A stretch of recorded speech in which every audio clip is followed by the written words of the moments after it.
Germán, encantado de volverte a recibir en el programa. Mucho gusto, Jorge. Un placer estar aquí. El placer es mío y el honor. Y hablemos de lo primero, que es noticia fresca. Está bajando la recaudación del gobierno. Se le ha caído el impuesto a las personas, a las sociedades, eh, a la propiedad. La propiedad. Cayó bastante. El impuesto a propiedad, Jorge, acuérdese que hubo una reforma fiscal que se hizo en algún momento, igual como el impuesto al marchamo, que son reformas que se hicieron tendientes a que la persona que tuviera menos propiedades pagaran menos. O sea, sí es un tema bastante progresivo para ayudar al que menos tenía. Lo que es extraño es la caída de la recaudación en un impuesto directo como es el impuesto de renta. Que recordemos, Jorge, que el impuesto de renta lo se divide en rentas de capital, que ese sigue normal, que es el nuevo que nació en el 19, con fortalecimiento de las finanzas públicas, y el segundo es el tradicional de siempre, que es impuesto de utilidades, que es que usted tiene los ingresos, costos y gastos. Evidentemente, la consecuencia de la reducción de ingresos reducción es el tipo de cambio. Claro, es el tipo de cambio, porque te voy a poner un ejemplo, y ahora volvemos cuánto impacta eso. Vos sos una compañía que tenés unas ventas que las haces en dólares, 100% en dólares, y tu costo más importante, arriba del 60, es colones, planilla, es colones. No, y es electricidad, y todo es lo agua, demás, es todo, exactamente, todos los todo lo servicios demás va a públicos. subir. Entonces, usted tiene que convertir esos dólares a colones para pagar colones. Hace 3 años, usted recibía 650, 660 colones. Y los últimos 24 meses ha recibido 500 colones. Por lo tanto, usted necesita más dólares para pagar la misma planilla. Por lo tanto, usted lo que tiene es un costo más alto. Ese costo más alto es el que genera que las empresas no tengan rentabilidad, y el último renglón del estado de pérdidas y ganancias es pérdida. Es lógico y normal. Evidentemente, la política, desde nuestro punto de vista, incorrecta del Banco Central es la que ha generado el impacto directo en la recaudación del Ministerio de Hacienda en un impuesto directo como es el impuesto de utilidades. Y esto posiblemente va a seguir porque el tipo de cambio, don Jorge, no genera crecimiento. No. Lo sostienen exactamente igual. Sube a 520, lo bajan a 515, se compra, no se compra y se mantiene la misma señal. Tienen reservas, por lo tanto no se ve que estén orientados a hacerlo. ¿Qué es lo que pretenderíamos? Lo que pretenderíamos es que el tipo de cambio llegue a un tipo de cambio neutro, lo que la economía diga, sin el efecto de la participación directa del Banco Central. Lo que pasa es que se ha caído tanto la expectativa, que en la economía la expectativa es muy importante, es que el tipo de cambio no va a subir. Entonces, como la expectativa es que el tipo de cambio no va a subir, la gente no compra dólares esperando que baje cada vez más. Por lo tanto, eso es que la tendencia a la baja es más alta. Con una inflación negativa. Con una inflación negativa de -7, creo que estamos ya todavía. Sí. Y que va a ser muy complicada, y que la proyección es que en 2 años la inflación llegue a 2% máximo. Quiere decir que de 2 a 4, pero entonces apenas va a llegar al 2. Apenas va a llegar al 2. Entonces es un tema complejo. Esta recaudación genera una dificultad para el Estado. ¿Cuál es la dificultad? Que el Estado necesita los recursos para cumplir las grandes exigencias que tiene.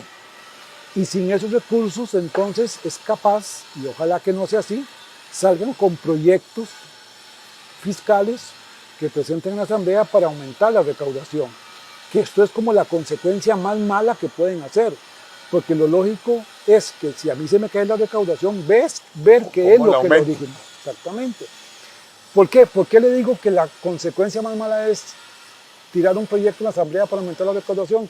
Porque cuando usted ve los impuestos que tenemos en Costa Rica, lo que representan los impuestos del Producto Interno Bruto, hoy que somos miembros de la OCDE, somos de los más altos. Las tasas impositivas más altas son las de Costa Rica.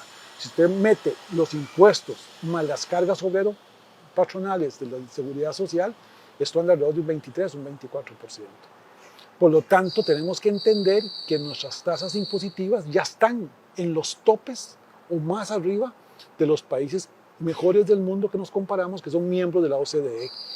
Esto hace entonces una conclusión. No es posible que estos 2 años de este gobierno se pretenda pasar un proyecto de ley que incremente la recaudación, porque el tema no está en la recaudación, el tema está en la mala política monetaria ejercida por el Banco Central que le generó costos mayores a las empresas.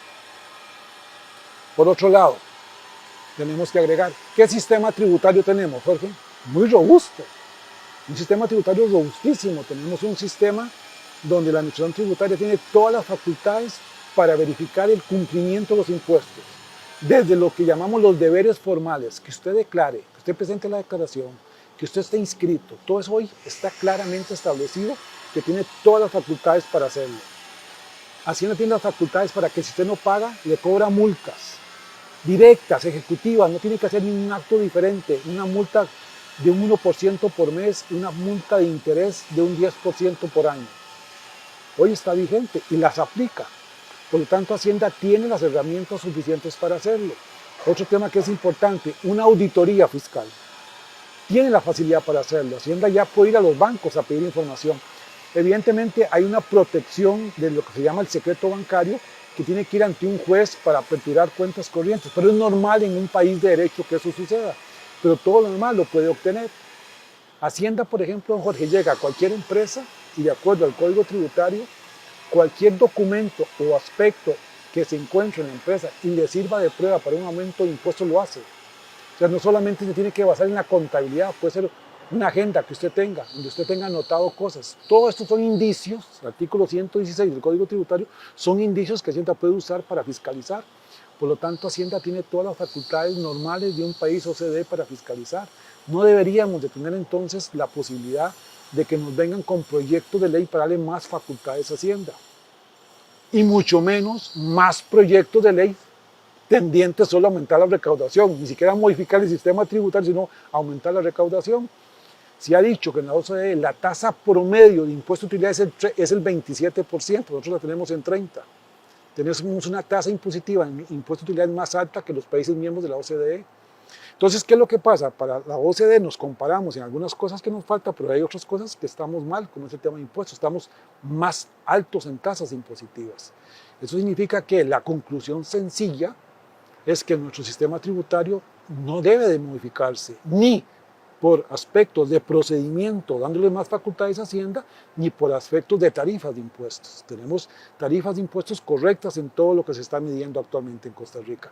Tenemos un régimen tributario que nació en julio 19, don Jorge, que es el de rentas de capital, que ahora grava, me parece, con un régimen muy simplificado, bastante bien hecho, los alquileres, mobiliarios e inmobiliarios, con una base de gasto sencilla del 15 nada más y una tasa impositiva del 15% sobre el 85%, que hace que una persona adulta mayor que viva de alquileres declare fácilmente y pague el impuesto y que eso le motive a pagar para estar al día y no que se queden en la omisión. Entonces uno llega a concluir que nuestro sistema tributario parece que tiene los elementos de procedimientos sancionatorios para provocar el cumplimiento voluntario. Hacienda tiene los procedimientos para provocar el cobro forzado, moroso y judicial, tiene herramientas y por lo tanto no se requiere una modificación que venga a modificar el sistema tributario costarricense. Y agréguele algo más, el Estado está invirtiendo 120 millones de dólares en un proyecto de Hacienda Digital. Y se quedó ahí, van alargándolo y alargándolo. Un proyecto de Hacienda Digital, don Jorge, que lo empezaron hace 10 años. Hace 10 años, sí. Hace 10 años había un proyecto de ley que lo hicieron con una empresa mexicana que fracasó la implementación. Ahora con el gobierno anterior se empezó este proyecto de Hacienda Digital.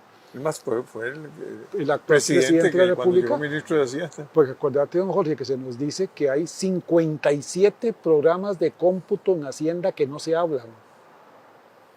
Entonces Hacienda, para armar la estadística con la que usted vio ahorita, la recaudación que se cayó, tienen que ir a buscarlo en diferentes programitas que tienen por todo lado para sumar todo y ver cuánto es lo que se compare, cuánto es la recaudación.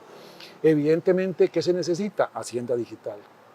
Se dice que con Hacienda Digital a usted le va a llegar un correo a su casa de cuánto debe, de cuánto es lo que usted debe y cuánto tiene que pagar. ¿Cuándo debe pagarlo? Correcto, porque ahora todo es factura electrónica y compra electrónica que le llega a Hacienda en tiempo real. Entonces, si esa es la expectativa, si eso es lo que tenemos no es entendible que nos salgan con reformas fiscales. Lo que parece es que a lo interno la administración tributaria tiene que hacer mejoras. Al interno tienen que capacitar a los auditores, que es otro tema importante, porque son auditores que no tienen un entendimiento profundo de las normas, los mandan a hacer auditorías y hay interpretaciones subjetivas. Ni siquiera siguen la misma interpretación que hace el director en las consultas que le hacen los contribuyentes de conformidad con el artículo 119 del Código Tributario que se llama consulta. Entonces hay una serie de jurisprudencia que hace el director de tributación de qué se interpreta en el artículo tal y tal y tal, y el auditor aplica otra cosa. Entonces ahí es donde hay que trabajar en capacitar al auditor, en darle más herramientas, en que sea un auditor más digitalizado y en que se hagan ejecuciones de aumentos de impuestos porque el contribuyente dejó de pagar, no aumentos de impuestos porque yo no entendí lo que el empresario dice, yo no entendí lo que la empresa registró, entonces yo como no sé qué es, ese es un gasto no deducible. Eso es otra cosa que tiene que modificarse. Tenemos un proyecto que está en la Asamblea Legislativa que lo quieren mover, esperemos que no suceda, que es el de la renta dual. Que la renta dual, don Jorge, lo que quieren es sumar todos los tipos de renta en uno solo, hacer una sola escala progresiva de impuestos y cobrar todo en cabeza más que toda la persona física. Evidentemente esto aumenta la recaudación, pero no es un tema importante para nuestro país, porque lo que hace es caer eso en cabeza de la persona física, porque acuérdense que es un proyecto que tienen que o bajan el mínimo exento o le aumentan las tarifas. En el caso del proyecto que está en la Asamblea, hacían las dos cosas, le bajaban el mínimo exento y además le aumentaban las tarifas. Es un proyecto recaudatorio que no viene a modificar nada. Y estos son temas que no pueden tener ya en nuestro país. El empresariado no soporta más los impuestos, la persona física no soporta más pagar impuestos.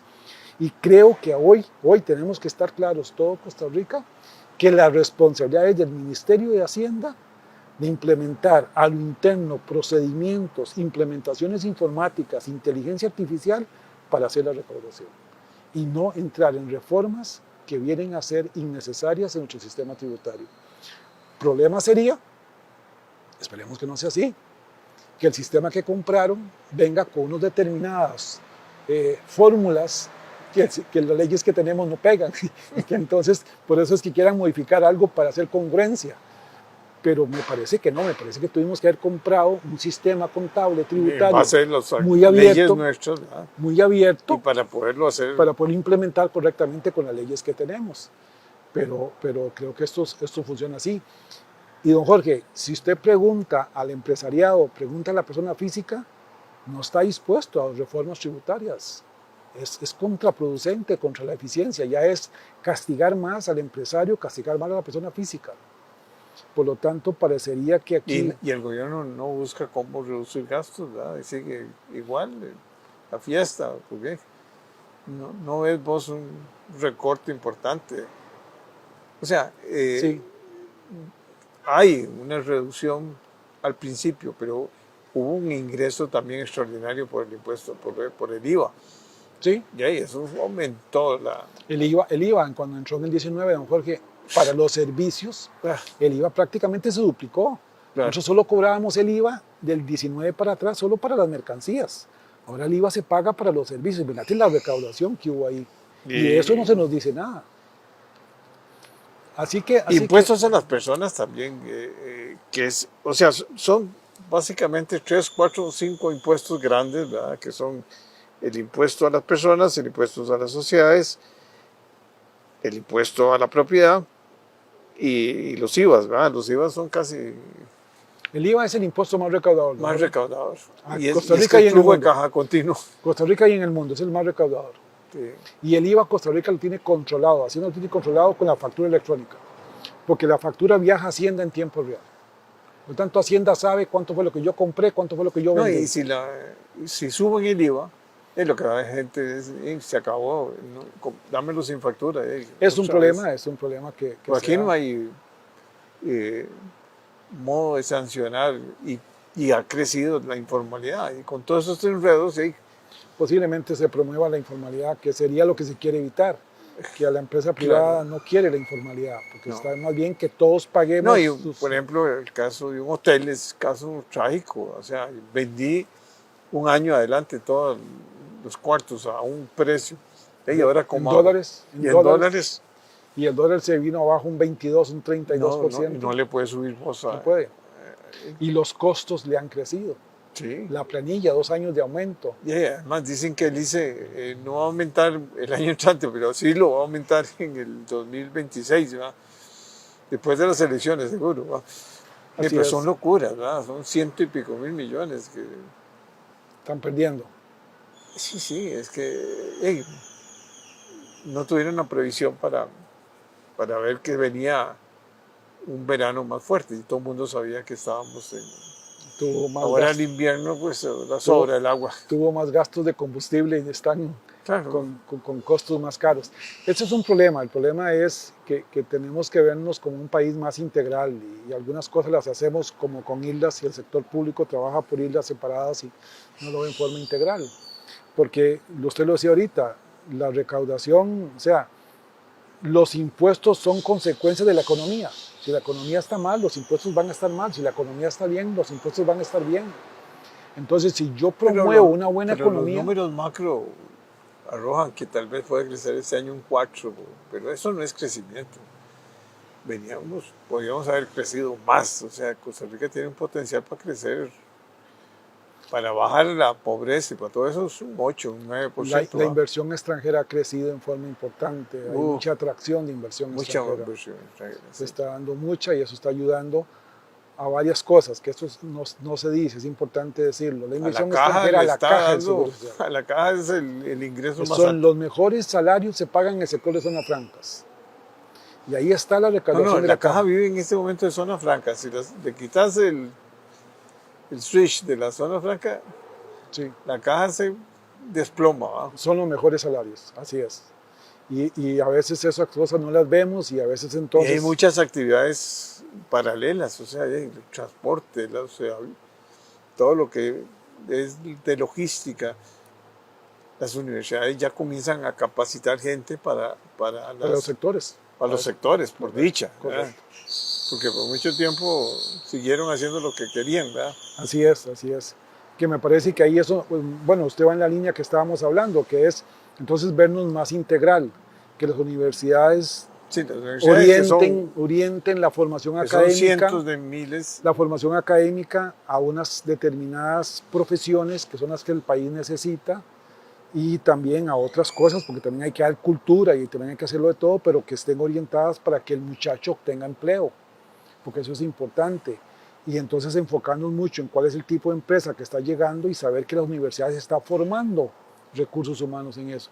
Pero aquí hay una isla, la universidad forma por un lado y la empresa privada por el otro. Y el MEP es la tragedia. El MEP es la tragedia, porque se queda con una formación muy complicada. Porque el producto que está llegando a las universidades públicas y privadas ya ahora es de una calidad de recurso humano regular, mala. Así es, con deficiencias en la formación que hacen que entonces no tengan esa formación integral que les permita con facilidad ser personas que adquieran la carrera y puedan desempeñarse correctamente.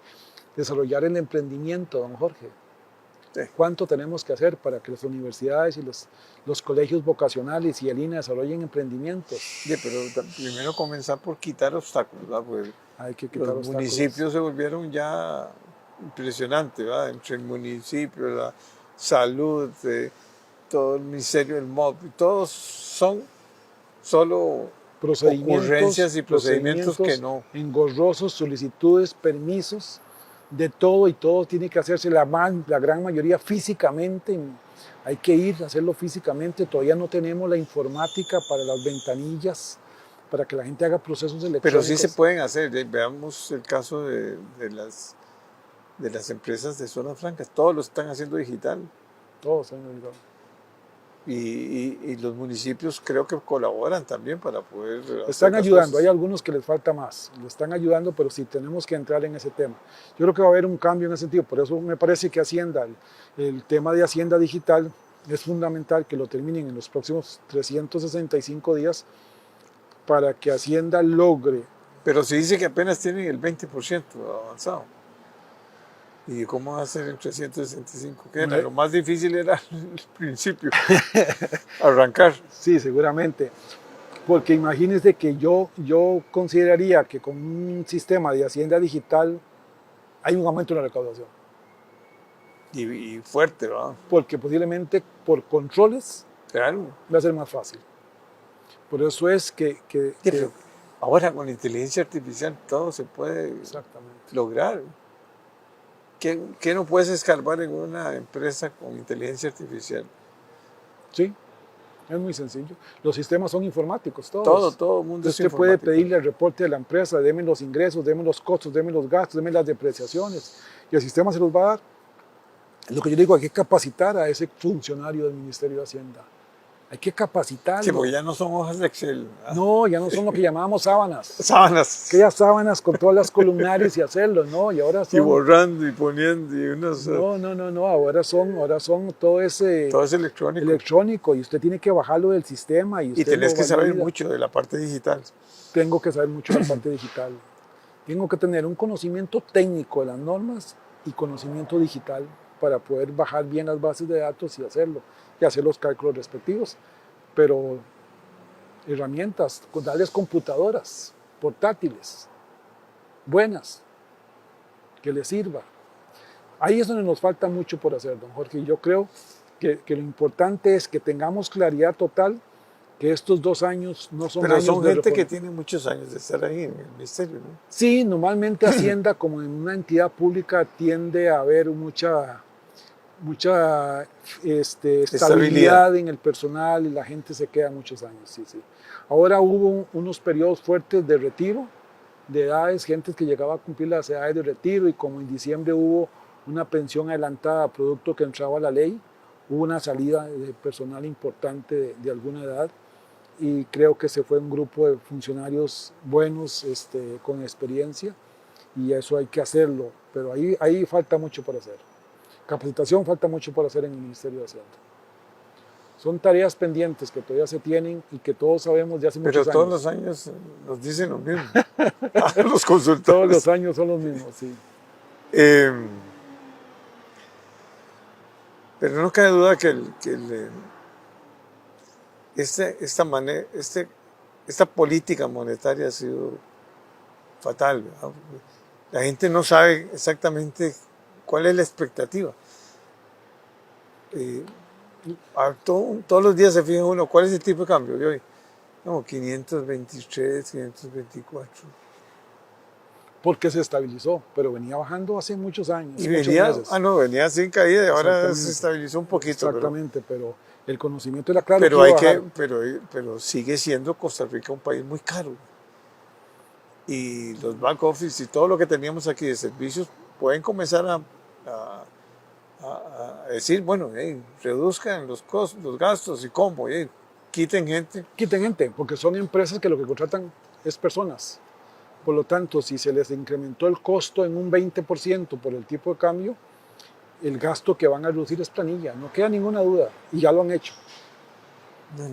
Porque es el costo, ¿no? Una empresa privada tiene que bajar el costo, porque si usted tiene un estado de pérdidas y ganancias que le da en rojo, que le da pérdida, ¿quién lo cubre? Es el socio el que lo cubre.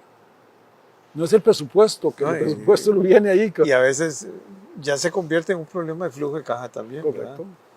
Y los bancos están readecuando, pero eso no es, o sea, el sistema financiero lo que está haciendo es dándole más plazo para que pasen Sí, es transitorio, pero tiene que haber un momento que haya recuperación, si no se acaban, las ayudas financieras se acaban. Si es permanente, no lo va a lograr. Pero no pareciera que vamos a pasar de 525, de 530 tal vez, para fin de año. Entonces, ¿cómo proyectas, cómo visualiza un hotel, por ejemplo? ¿Cuál va a ser el tipo de cambio? Se volvió una variable importantísima en todos sus ingresos, ¿verdad? Porque hay muchos ingresos en dólares, ¿verdad? Y todos los gastos son en colones. Proyectar con el que tenemos hoy, don Jorge, con el que tenemos hoy, no hay forma. No se puede presentar una expectativa de un tipo de cambio, ni siquiera de 520, ni siquiera de 520. Un presupuesto hoy hay que hacerlo conservador, hay que hacerlo a 500, 505, máximo. No hay forma. Y eso posiblemente haga, eso sucede. Tipo de cambio de hace 14 años, no sé cuántos años. Y llevamos 7, ¿cuántos llevamos? 8 meses, 9 meses de estar de bajar. Más de un año. No, la inflación negativa. O sea, que esa deflación, ¿para qué querés? O sea, vos lo que puedes hacer es... Los norteamericanos ya están hablando de que van a llegar a la Fed, ¿verdad? De que van a tener controlando la inflación ya a los niveles de ellos de un 2, un 4%. Aquí nosotros negativo. ¿Ah? Y ya, entonces ellos están bajando ya la tasa política, están pensando en bajar la tasa política monetaria. Primero vienen las elecciones también, ¿verdad? Claro. Y todo es político. Es muy político, pero si la Fed baja la tasa política monetaria, Costa Rica debería bajarlo y eso ayudaría un poquito. Claro. Eso ayudaría un poquito, porque eso hace que entonces el invertir en colones sea más atractivo que invertir en dólares. Entonces la gente quiera comprar. Entonces ahí es donde se sale, ¿verdad? Pero es que están entrando como 2.000 millones de dólares de inversión extranjera casi. Tenemos muy buena inversión extranjera y muy buen crecimiento de ese sector. Es muy importante. Sí, muy importante porque es un motor ahorita para la economía. Y lo que decíamos, un movimiento para el empleo y un movimiento para la Caja del Seguro Social. Bueno, un gusto. Demos algunas buenas noticias porque me preocupa vamos a la ver. renta mundial jamás. O sea, eso ya... No, es un proyecto que hay que entender que la renta mundial, ¿quién es el país que lo tiene? La renta mundial debería ser para aquellos países donde el empresariado del país sale del país. Entonces un alemán que tiene fábricas fuera de Alemania, entonces uno quiere traerse esa renta que produce esa fábrica alemana en otro país. Que genere. Correcto. El tico no es tipo, el empresario tico es muy de Costa Rica, tener el negocio acá y hacer exportaciones, no de poner negocios afuera. Entonces renta mundial no es necesariamente una estructura tributaria apropiada para un país como Costa Rica orientada a la exportación, no a crear inversiones fuera del país. Ahí hace una diferencia. Y yo creo que el régimen que tenemos, repito, da buenos resultados, es un tema de que Hacienda lo explote con herramientas. Bueno, Germán, muchas gracias. Te espero para hablar en otra ocasión. Meses te voy a recibir. Con gusto. Siempre es un honor para mí. No, un gusto, un placer, mejor estar aquí. Muchas gracias.